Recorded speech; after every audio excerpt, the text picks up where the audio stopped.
Hello, welcome to the new channel, which will focus on European history. Today's topic will be Charles IV, the most influential emperor of the Holy Roman Empire. We need to clarify what Europe was like at that time. A fragmented empire struggles between the nobility, the importance of the papacy, and the rise of the Holy Roman Empire. 14th century Europe was full of change and uncertainty. Nevertheless, islands of prosperity were also created. One of them was the Czech Kingdom, which during the reign of Charles IV, it has reached an extraordinary flowering. Charles IV was born on 14th of May 1316 in Prague.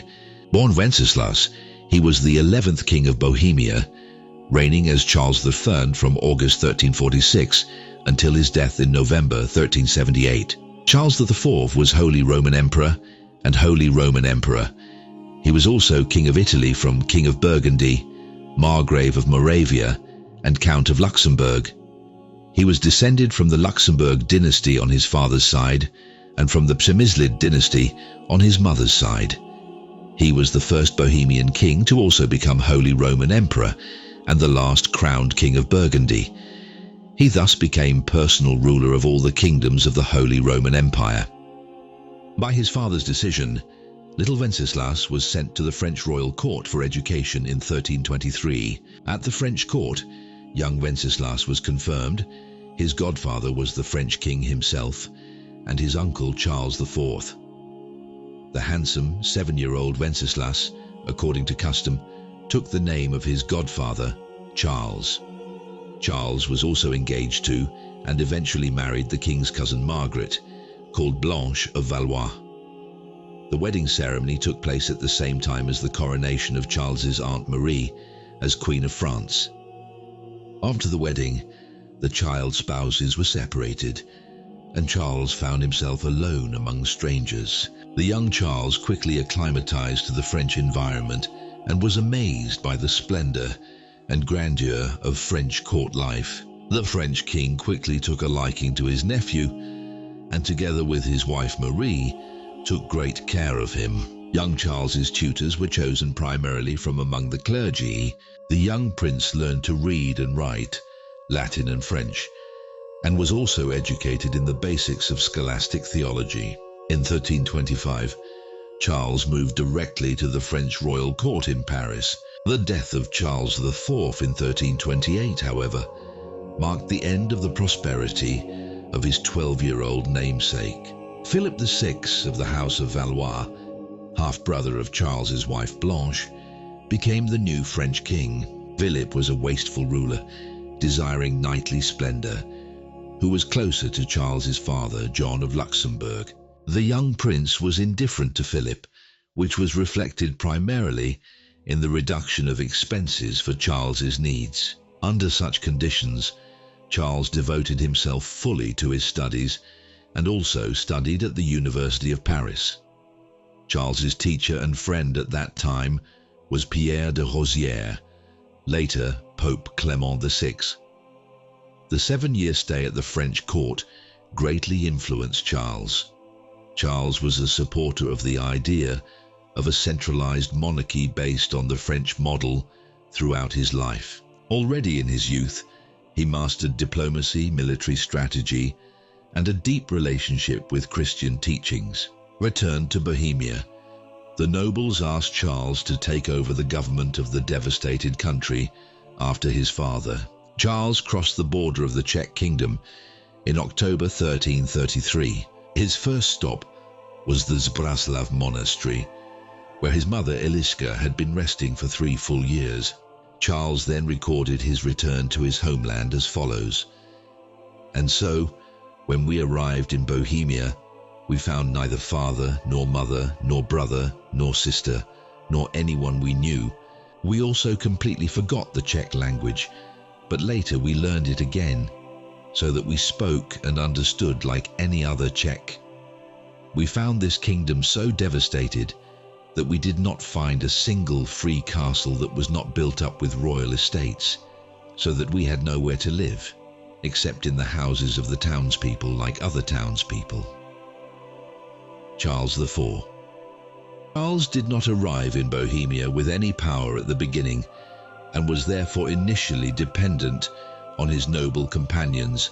Since Prague Castle was completely devastated, Charles had to initially reside in burgher houses in the Old Town. At the beginning of 1334, the Old Town of Prague provided Charles with 2,000 kopecks of Prague groschen to partially repay the royal debts. The noble community allowed Charles to collect the general tax. Charles was thus soon able to redeem at least some of the royal castles from the pledge, including his own. The beginnings of the reign of the double king were difficult. The coronation as King of Bohemia took place on September 2, 1347, and was performed for the first time in history by the Czech Archbishop Arnošt of Pardubice.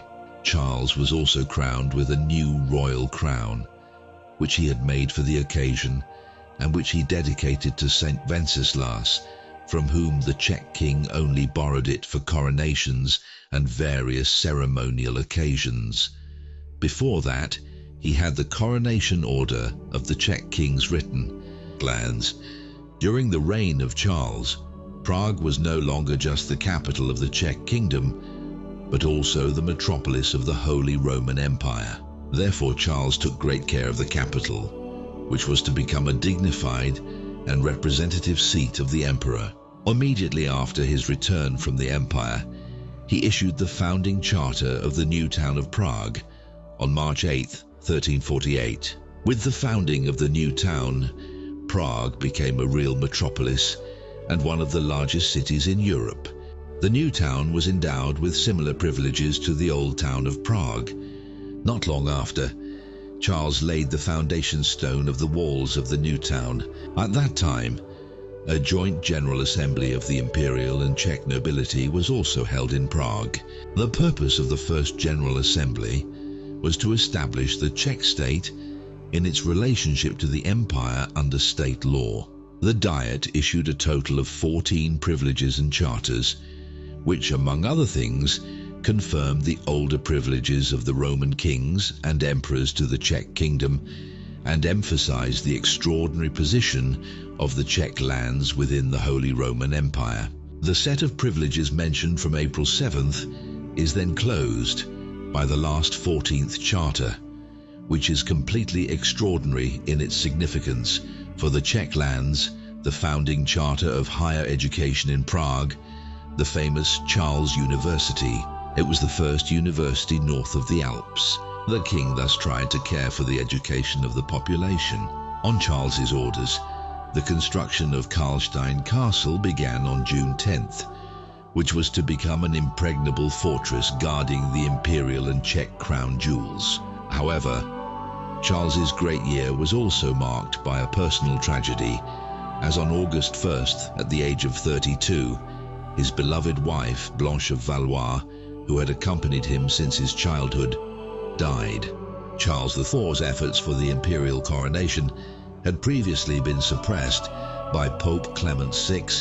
After Clement's death in 1352, Charles therefore began negotiations with the new Pope Innocent VI, which, however, did not bring anything substantial.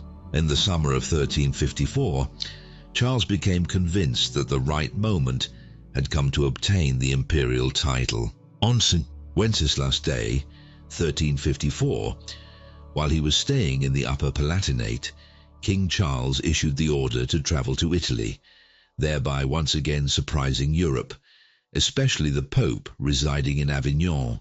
He proceeded relatively slowly. In addition to intensive negotiations and political meetings, he was slowed down by a very thorough collection of relics. King Charles arrived in front of Rome, accompanied by 4,000 knights, on April 2nd, 1355. Charles then traveled to Rome incognito in order to see the local monuments, as he had promised the Pope that he would stay in the Eternal City for only one day. The imperial coronation took place on April 5th, 1355. The last year and death. What Charles had feared had happened. The papal schism, ruled by two popes who called each other heretics, Charles had no time to reverse the schism, and this was later to have negative effects, especially during the reign of his son Wenceslas. Charles's last decree of 2nd November 1378 concerned the Czech coinage. Even during his reign, the currency had been greatly devalued by inflation, and Charles took measures to protect it. In his old age, Charles suffered from gout, which made it difficult for him to move and could also have been the cause of a fall, most likely from a horse or downstairs. A fractured femoral neck confined him to bed. As a result, he died at Prague Castle on Monday 29th November 1378, 3 hours after sunset. The cause was pneumonia, and the emperor's body was taken care of by embalmers. Then he was displayed on a catafalque for 11 days in the hall of the royal palace at Prague Castle. For the next few days, he was moved to various parts of Prague, so that the greatest possible number of people could honor his memory. Each time a magnificent procession was organized. A total of 30 people carried the coffin. The chronicler who was present estimated the procession at 7,000 people, and the procession reached a length from the old town of Prague to Vyšehrad. In the funeral speech, Emperor Charles IV was called the Father of the Fatherland for the first time. This was how his friend Wojciech Ranków of Rzeszów, a professor at the French Sorbonne, called him. Charles IV is buried in a sarcophagus in the middle of the royal crypt in St. Vitus Cathedral at Prague Castle. The original tomb, which he actually founded, is located in the space between today's altar and altar table. Charles IV laid the foundations of Prague as we know it today.